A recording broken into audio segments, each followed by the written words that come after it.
राधे राधे कुंज बिहारी सेहदास। आज महाशिवरात्रि है, तो महाशिवरात्रि की आप सभी को हार्दिक शुभकामनाएं। और हमारी तो ठाकुर जी की ठाकुरानी की सबकी सेवा हो गई है, ये भी आनंद में है, और हमारे मोहिनी बिहारी जी के भक्त भी आनंद में हो गई, यही आशा है।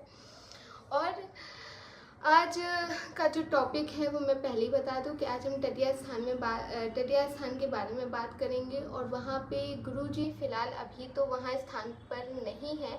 बहुत लोगों का प्रश्न था कि दीक्षा कब मिलेगी, कितना वक्त लगेगा, क्या 1 साल इंतज़ार करना पड़ेगा। तो अभी मैं आप सभी को यही बता दूं कि गुरुजी का ऑपरेशन जो था वो 25 तारीख का था, जो कि कल हो गया है। हमारी बात भी हुई थी, गुरुजी एकदम ठीक थे। एक छोटा सा ऑपरेशन था, बड़ा तो बहुत पहले ही हो चुका है, ये आज एक छोटा सा था जो बचा हुआ था, पर ये होना था। मैंने आपसे कहा था कि दूसरा ऑपरेशन नहीं होगा, पर वो होना था, पर कुछ समय बाद होना था, तो वो कल हो गया है।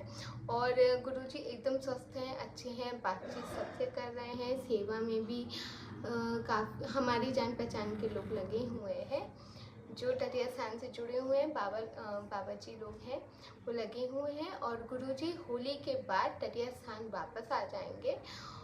पर एक सबसे ज़्यादा मुझे जो लगता है कि भक्त लोगों को शायद एक थोड़ा सा दुख होगा कि आप लोग गुरु जी के पास जाके उन्हें माला नहीं पहना सकते हैं, और पास जाकर उन्हें दंडवती भी नहीं कर पाएंगे, क्योंकि डॉक्टरों ने सलाह दी है कि महाराज जी को इन्फेक्शन दोबारा ना हो, तो उसके लिए काफ़ी देखभाल करी जाएगी। और अभी सच पूछिए तो मुझे भी, क्योंकि जब हम लोग लास्ट दिन होकर आए थे, तो उस दिन जब पुजारी जी से बात हुई तो यही, अभी कुछ कहा नहीं, मतलब अभी कुछ कहा नहीं जा सकता है कि गुरुजी मतलब दीक्षा कब देंगे या कब होगी, क्योंकि अभी शुरुआत में तो वहाँ पर सरोवर के पास एक बड़ी सी खिड़की बनाई जा रही है, जिससे कि जितने भी भक्त मोहिनी बिहारी जी के आएंगे तो गुरु जी के दर्शन करने, तो वो दूर से गुरु जी के दर्शन दंडवती कर सकते हैं आप। और जो लोग गुरु जी को जैसे माला वाला सब पहनाते थे वो नहीं है, आप लोग अंदर फूलों की सेवा, बाकी सब में छवियों में जा सकती है सेवा, वहाँ आप दे सकते हैं फूलों की माला की सेवा वहाँ जा सकती है। पर गुरु जी को जो हम लोग हाथों से पहनाते, उन्हें माला अर्पित करते हैं या पहनाते हैं, और हम उनके चरण स्पर्श करते थे या वहाँ जाकर दंडवती करते थे, तो वो नहीं पास से हो पाएगा, क्योंकि इन्फेक्शन के कारण उन्हें दूर से ही कहा गया है कि लोगों को दूर रखा जाए। फिलहाल अभी जो डॉक्टर ने कहा है तो प्रिकॉशंस बताए हैं, पर ये प्रिकॉशंस और कितने दिन चलेंगे अभी ये नहीं, क्या वो साल भर तक चलेंगे, 6 महीना चलेंगे कि 3 महीने। तो अभी जब तक गुरुजी टटिया स्थान वापस नहीं आ जाते, तो अभी उस बारे में कुछ भी कहना मुझे नहीं लगता है कि ठीक है, क्योंकि वो चीज़ हमें भी नहीं पता। ये गुरुजी पे डिपेंड करता है कि डॉक्टर्स क्या एडवाइस देते हैं और गुरुजी क्या कहते हैं, ये चीज़ तो मतलब गुरुजी ही बता पाएंगे। तो अभी तो मैं चाहूँगी कि मोहिनी बिहारी जी के जितने भी भक्त हैं जो दीक्षा लेने के लिए बचे हुए या दीक्षा लेने के लिए सोच रहे हैं, तो अभी आपको थोड़ा सा इंतज़ार करना पड़ेगा, क्योंकि अभी गुरुजी फिलहाल तो होली के बाद ही गुरुजी टटिया स्थान वापस आएंगे, तो अभी तो शायद आपको कुछ महीने इंतज़ार करना ही पड़े, 2-3 महीने तो हाँ, शायद आप गुरुजी के पास जाना या दीक्षा देना शायद पॉसिबल मेरे हिसाब से तो नहीं हो पाएगा। तो इसीलिए मैं आप सभी से मतलब यही है कि आप लोग को थोड़ा सा धैर्य तो रखना ही पड़ेगा, क्योंकि आप भी, जहाँ तक मैं समझ रही हूँ कि मुझे क्या, गुरुजी को हम सब पिता के रूप में मानते हैं, तो पिता का स्वास्थ्य भी बहुत ज़रूरी होता है। तो इसीलिए पिता के स्वास्थ्य की ज़्यादा ध्यान रखेंगे, क्योंकि वो हमारे पिता भी हैं, गुरु भी हैं, तो उनका स्वास्थ्य पहले ध्यान रखेंगे, वो जल्द से जल्द अच्छे हो जाएं और हम उनको दोबारा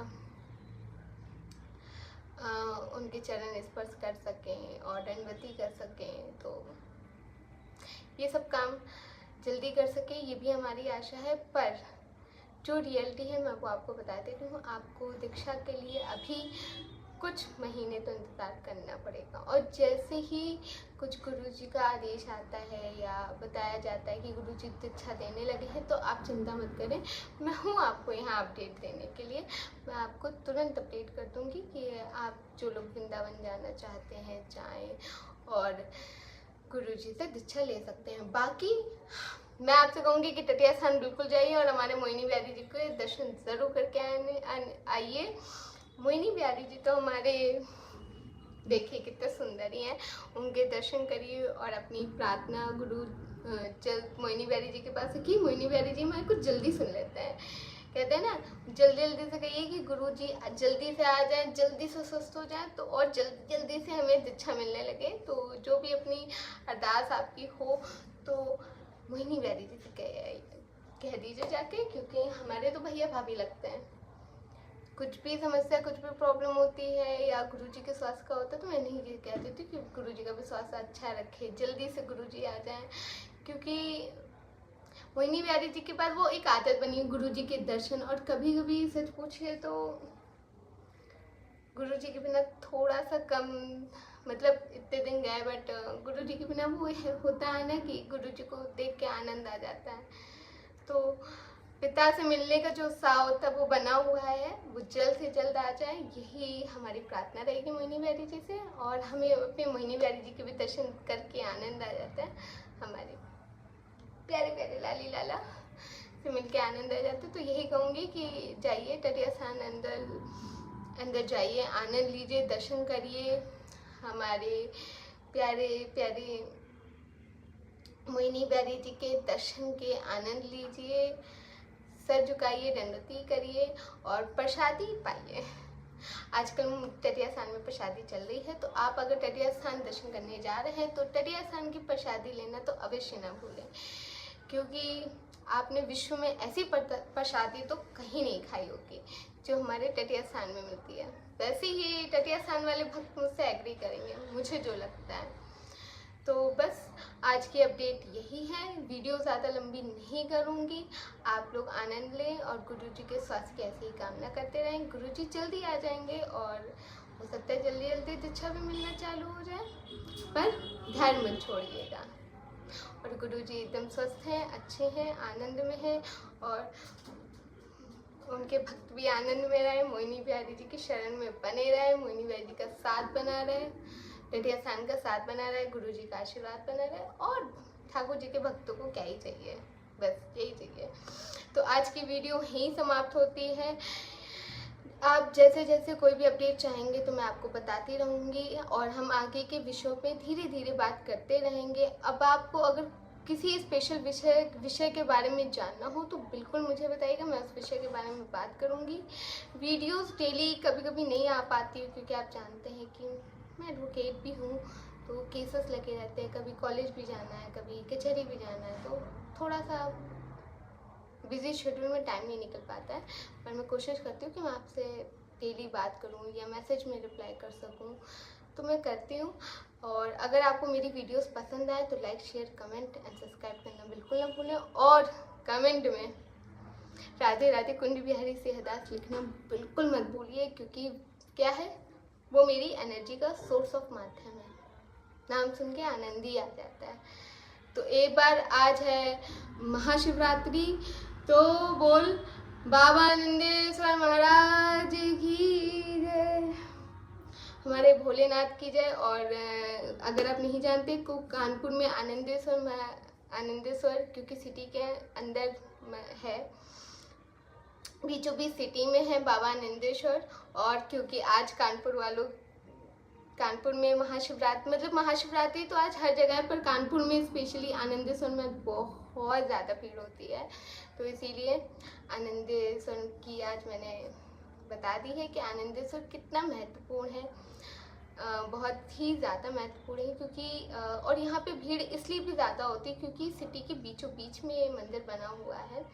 और हमारे, अगर आपको बांके बिहारी जी के दर्शन करने हैं कानपुर के अंदर, तो आप बाबा आनंदेश्वर में जाकर जा सकते हैं और वहाँ पे एक बहुत सुंदर बांके बिहारी जी की छवि बनी हुई है, जो मतलब मुझे आनंद ही आ जाता है। तो आप लोग वहाँ पे भी जाइएगा, वहाँ पे भी दर्शन करिएगा और मेरे साथ एक बार और बोल मोहिनी बिहारी लाल की जय। तो आज की वीडियो यहीं समाप्त होती है। मेरे साथ ऐसे ही बने रहिएगा। राधे राधे। कुंज बिहारी सेहदास।